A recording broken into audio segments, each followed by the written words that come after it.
Hi, guys, and welcome back to another episode of Women in Math and STEM, where our mission is to reach out to as many professionals, aspiring professionals, students, whatever you name it. We try to reach out to them, who essentially support the initiative of bringing more women and young girls into the STEM field.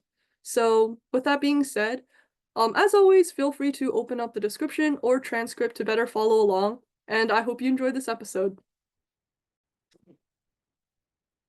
Hello, and thank you so much for coming to the call today and talking with me. Just to sort of start off, do you mind introducing yourself as well as sort of walking us through your journey to get you where you are today? Yeah, for sure. So my name is Tanvi, and I am a junior at Johns Hopkins University currently. I am majoring in computer science and biomedical engineering. Um, so I'll talk a little bit about what brought me here. I've had an interest in STEM really since I was in elementary school and have been participating in math and science competitions from a pretty early age. Um, and I guess, yeah, that's just, kept my interest in STEM going. Um, I was particularly interested in the idea of working in medicine just because it has such an impact to save so many lives.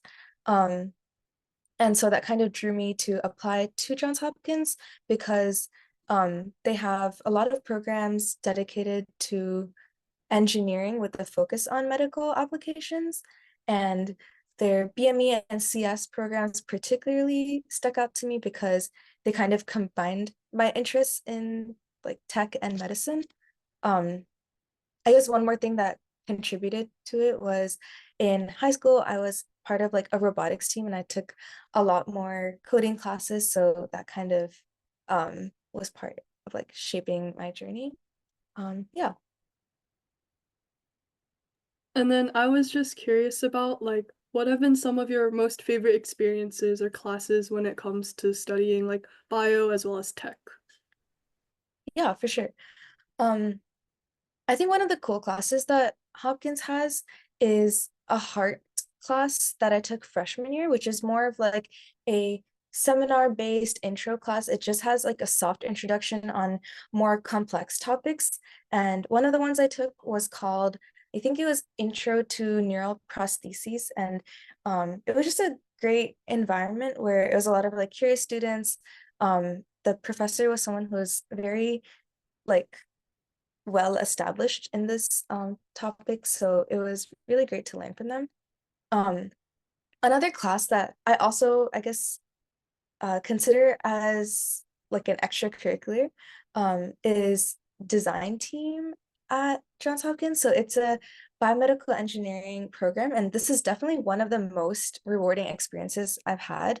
Um, the way design team works is you're paired with a clinical mentor, generally from the Johns Hopkins Hospital, and they'll be pitching some sort of medical problem that they are running into in their day-to-day lives or what they observe in their patients. And we really have the opportunity to take on this problem, use our creativity, kind of develop a solution and pursue the project as far as we can go. So this year, I'm like a design team leader. So it's been a really great experience to start from the scratch and kind of, we're still in the process, but leading my team to develop some sort of cool innovation.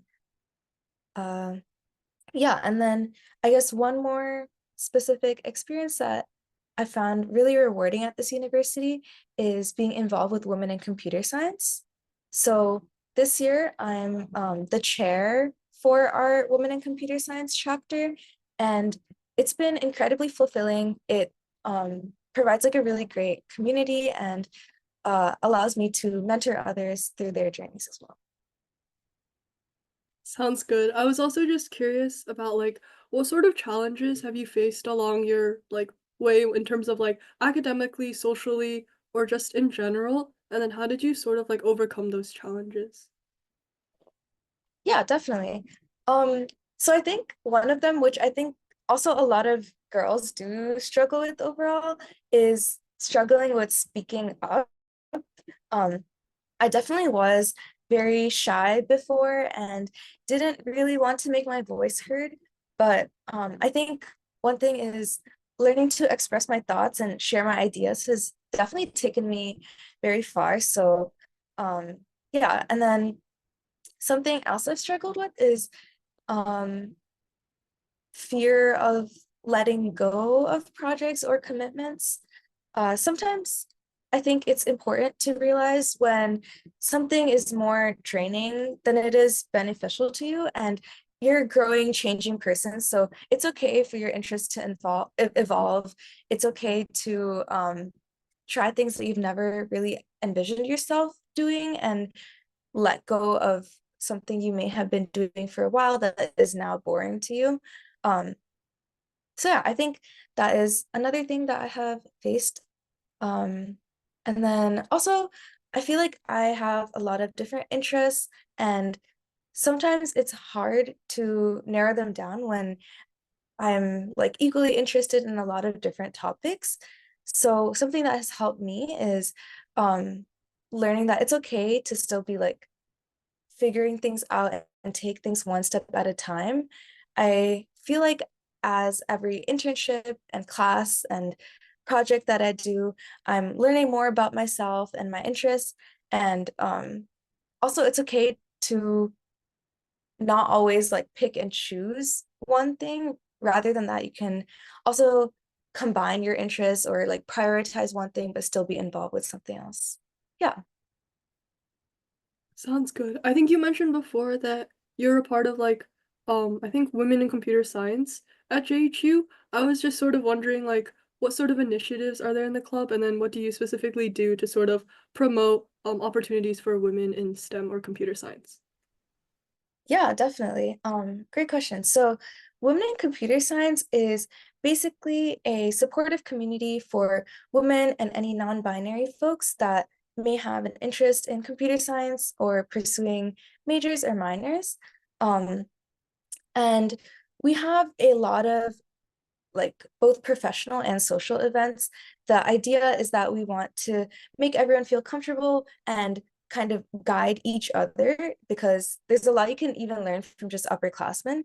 Um, so one initiative we have is a mentorship program where we pair underclassmen with upperclassmen and kind of help guide them through any classes that they're trying to take, any career paths.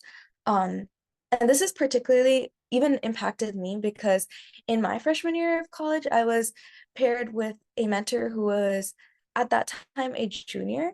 And even now, when she's like graduated and working a full-time job, we're still connected. I still reach out to her if I have any questions, or we're also just like good friends. So I think that's something that's been particularly impactful. Um, Another type of event we do, or another type of initiative we do, is hosting collaboration events with sponsors, which include big tech companies such as Bloomberg or Google in the past. Um, and this has been really great because have like being able to talk to and interact with engineers that are working jobs that you may envision yourself in the future is really great to be able to um I guess get an idea of life, what life would be like, and help girls figure out if what they want to do with their career paths. um Also getting like internship and interview tips from these people is really great to kind of guide you on. Yeah, and then in terms of like social events, we have a lot of fun things. We do a lot of holiday themed events. So during the winter time, we like to do like Secret Santa amongst all of us. We like to do Galentine's Day. Overall, just creating a great community and yeah, being a tight-knit uh group. Yeah. That honestly sounds really amazing. Just sort of to shift gears a little bit, I was also curious about how sort of like the latest technological trends or like trends in like computer science may sort of affect your studies or like your career trajectory in the future? Yeah, for sure. So I think we're really lucky to be in a time where tech is evolving so much. There is constantly new developments happening, and I think that sort of impacts me because I have a lot more interest in the startup space. So I did intern at a startup last summer or this past summer, I guess. And being in the Bay Area really made me realize like how many new technologies there are coming up. Um, I was in Mountain View, and that's kind of a pretty big hub for a lot of different companies. So I think these emerging technologies will like allow for so much more to happen. Even being in San Francisco, I think they have the self-driving cars Waymo now, and that's something that we couldn't really have envisioned. Like I feel like 10 years ago, it was a possibility, but it was nowhere near like being done. Um, so I think there is definitely a lot of new innovation and ideas and creativity, and that also um helps to shape my own future because I would be like interested in um maybe founding a startup one day or being more involved with new research in STEM and technology. Um and yeah, I think it really sparks everyone to be more creative and like increase the boundaries of what they deem possible. Sounds good. I was also just wondering, since you're studying both like tech and bio, how sort of like having a tech background sort of improves or like changes or like shifts your approach to bio and like sort of vice versa. Yeah. Um I think they're definitely more interconnected than it would seem. Like there are a lot of branches of biomedical engineering. One of them is like biomedical data science. So there's a lot in terms of patient data that could be uh, like could be worked on, I guess.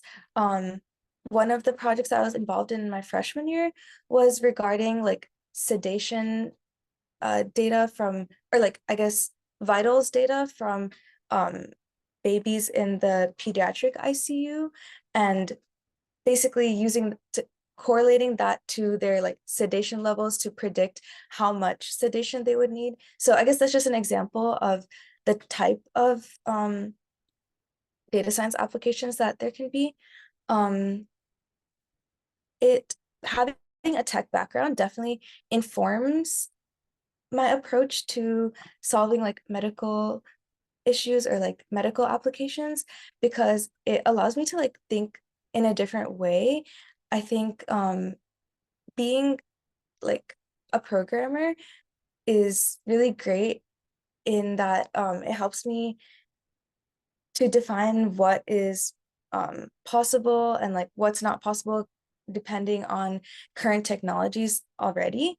Um, so that definitely helps inform that. And then also just having diverse interests is really like great. I think um, the way my biomedical engineering experience interacts with computer science is that um, like a lot of companies are interconnected in that they have healthcare applications as well. So having that background really helps to like focus on more niche topics, I guess, in computer science. I see. And then sort of just to end off, I was wondering if you had any pieces of advice, recommendations, suggestions, honestly anything for students who are interested in pursuing a career in STEM. Yeah, definitely. Okay, so I think one thing is to really believe in yourself. I know that sounds cliche, but um, a lot is possible in today's world. And if you really have a goal in mind and you keep working towards it, um, it's very likely that it can be accomplished. And another thing is to reach out to people because I feel like people are more willing to hear you out and help you than you might think initially. So I think it's really great to seek out some mentors and be open to new experiences.